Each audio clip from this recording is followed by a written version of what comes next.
And to shed some more light on Counter-Strike's recent resurgence, we reached out to one of the godfathers of the scene, Sirscoots. He was kind enough to sit down with us earlier in the week to put all of the recent developments into perspective. My name is Scott Smith. I go by the online nickname of Sirscoots.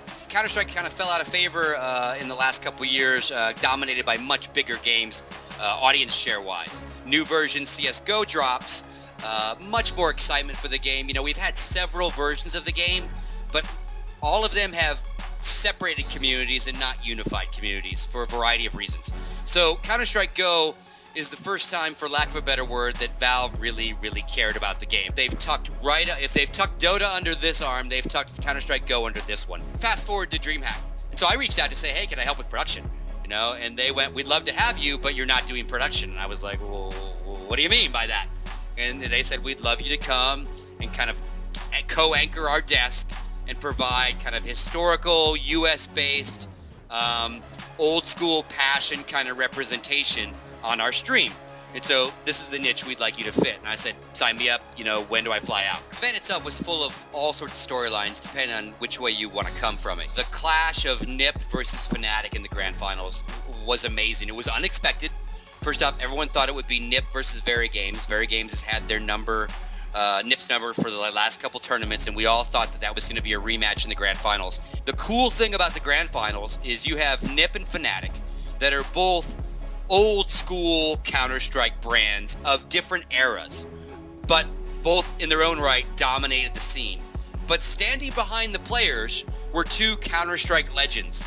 Karn is the chief gaming officer of Fnatic. He's the ex-strat caller, ex-superstar of the Fnatic lineup when they were kicking everyone's ass. And then against him, one of the owners of the team NIP is an ex-Counter-Strike player of SK and other teams in his own right, a superstar in Heaton. So to me, it was these two storylines. You have these two badass rosters going after each other, and then you had two badass owner managers behind them kind of going after each other. On top of that, you have Complexity that not only got out of their groups, but they beat VeryGames and Astana Dragons. Arguably the number one team coming into the tournament in VeryGames and the number 3 team, Astana Dragons, in the tournament. You know, any FPS is a very hard game to properly show the excitement and the skill level.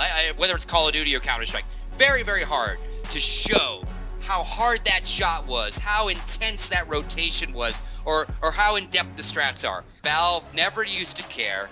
Now Valve cares about it just like they care about Dota. And we all know the crazy cool shit they're doing to Dota. There were 3 Counter-Strike Go developers, maybe even more, at the event. Most game companies send PR people to events. They don't send coders to events. And that speaks volumes to what Valve cares about. One of the coolest things about Dota is you can buy an EG banner. You can buy a Liquid banner. You can buy a Na'Vi banner. And a slice of that money goes to the teams, right? Teams need all the revenue streams they can get. So they're thinking about that kind of stuff, going, okay, well, we can do team jerseys. Maybe we can do team weapon skins. Again, all cosmetic, nothing affecting gameplay whatsoever. And when they care about your game, like, there's no one cooler. You know, the STARCRAFT fans are still waiting for Blizzard to really care about the esports side of their game, right? Whereas Valve now, like I said, tucked us under their wing, and they care. So I think this next year is going to get even crazier for Counter-Strike fans.